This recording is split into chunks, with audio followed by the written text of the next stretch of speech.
Hi students, ഇന്ന് നമ്മൾ പഠിക്കാൻ പോകുന്നത് ഒരു ട്രപ്പീസിയത്തിൻ്റെ ഡയഗണൽസ് കട്ട് ചെയ്യുന്നത് ഒരേ റേഷ്യോയിലായിരിക്കും എന്നാണ്. അതായത് ഒരു ലംബകത്തിൻ്റെ വികരണങ്ങൾ വരച്ചു കഴിയുമ്പോൾ നമുക്കറിയാം രണ്ട് വികരണങ്ങളാണ് വരയ്ക്കാവുന്നത്. അത് ഒരേ റേഷ്യോയിൽ കട്ട് ചെയ്യുന്നു എന്നാണ് തെളിയിക്കേണ്ടത്. അപ്പോൾ ഇവിടെ നമുക്ക് പടമൊന്നും തന്നിട്ടില്ല, നമ്മളത് വരയ്ക്കണം. ഇവിടെ ABCD എന്ന ട്രപ്പീസിയം ഞാൻ വരച്ചിട്ടുണ്ട്. രണ്ട് ഡയഗണൽസ് രണ്ട് കളറിൽ കൊടുത്തിട്ടുണ്ട്. അത് മീറ്റ് ചെയ്യുന്ന പോയിന്റിന് നമുക്ക് Q എന്ന പേര് കൊടുക്കാം. ഇനി ഇവിടെ നമുക്ക് പ്രൂവ് ചെയ്യേണ്ടത് പച്ച ഡയഗണലിനെ Q എന്ന പോയിന്റ് DQ/QB എന്ന റേഷ്യോയിലാണ് കട്ട് ചെയ്യുന്നത്. അതേപോലെ പർപ്പിൾ കളറിലെ ഡയഗണലിനെ Q എന്ന പോയിന്റ് CQ/QA എന്ന റേഷ്യോയിലാണ് കട്ട് ചെയ്യുന്നത്.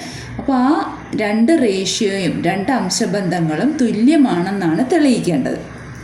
അതിനുവേണ്ടി നമ്മൾ ആദ്യം ചെയ്യുന്നത് Q എന്ന ബിന്ദുവിൽ കൂടെ ABക്ക് സമാന്തരമായിട്ട് പാരലായിട്ട് ഒരു ലൈൻ വരയ്ക്കുകയാണ് ചെയ്യുന്നത്. അപ്പോൾ നമുക്കിവിടെ 3 ലൈൻ പാരലായിട്ട് കിട്ടിയിട്ടുണ്ട്, ABയും PRും CDയും. ഇനി നമുക്ക് ഏതെങ്കിലും ഒരു ഡയഗണലിൽ നിന്നാണ് തുടങ്ങേണ്ടത്. അതിനുവേണ്ടി ഞാൻ മറ്റേ ഡയഗണലിനെ അങ്ങ് റബ്ബ് ചെയ്യുകയാണ്. അപ്പോൾ ഇവിടെ പച്ച ഡയഗണലിൽ നിന്ന് ഞാൻ തുടങ്ങുക. അതായത് ഈ പച്ച ഡയഗണലും അതിൻ്റെ കൂടെ പച്ച കളറിലെ മറ്റേ CB എന്ന വശവും കൂടെ ഞാൻ എടുക്കുകയാണ്. അപ്പോൾ ഇതിൽ നിന്ന് നമുക്ക് മനസ്സിലാക്കുന്നത് 3 അതിൽ കൂടുതലോ പാരലൽ ലൈൻസ് സമാന്തര വരകൾ ഏതെങ്കിലും 2 വരകളെ, ഇവിടെ ഞാൻ പച്ച വരകളാണ് എടുത്തിരിക്കുന്നത്, ആ 2 വരകളെ മുറിക്കുന്ന റേഷ്യോ അംശബന്ധങ്ങൾ തുല്യമാണെന്ന് നമ്മൾ പഠിച്ചു. അതായത് DQ/QBയും CR/RBയും തുല്യമാണെന്ന് നമുക്ക് കിട്ടി. അതിന് നമുക്ക് ഒന്നാമത്തെ സമവാക്യമായിട്ട് എടുക്കാം. ഇനി നമ്മൾ ചെയ്യാൻ പോകുന്നത് ഈ ഒന്നാമത്തതിൽ വലതുവശത്ത് കിടക്കുന്ന CR/RB എന്ന് തുടങ്ങാം.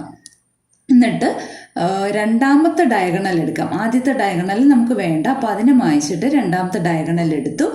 അപ്പോൾ ഇവിടെയും 2 പച്ച വരകളാണ്, അത് 3 സമാന്തര വരകളെയും കട്ട് ചെയ്യുന്നുമുണ്ട്.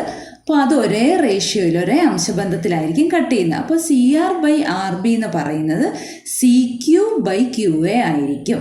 അപ്പോൾ അതിൻ്റെ രണ്ടാമത്തെ ഇക്വേഷനായിട്ട് നമുക്ക് എടുക്കാം. ഈ 2 സമവാക്യങ്ങൾ നമ്മൾ നോക്കുമ്പോൾ നമുക്കറിയാൻ പറ്റും ഒന്നിൻ്റെ വലതുവശവും 2ൻ്റെ ഇടതുവശവും തുല്യമാണെന്ന്. അപ്പോൾ മറ്റേ 2 വശങ്ങൾ തുല്യമാവുമല്ലോ. അതായത് DQ/QB എന്ന് പറയുന്നത് CQ/QA ആണെന്ന് കിട്ടി. ഇതാണ് നമ്മളോട് തെളിയിക്കാൻ ചോദിച്ചിരിക്കുന്നത്. അതായത് 2 വികരണങ്ങളും ഒരേ അംശബന്ധത്തിലാണ് കട്ട് ചെയ്യുന്നത് എന്നാണ് നമ്മൾ തെളിയിച്ചത്. എല്ലാവർക്കും മനസ്സിലായി കാണുമെന്ന് വിചാരിക്കുന്നു. Thank you.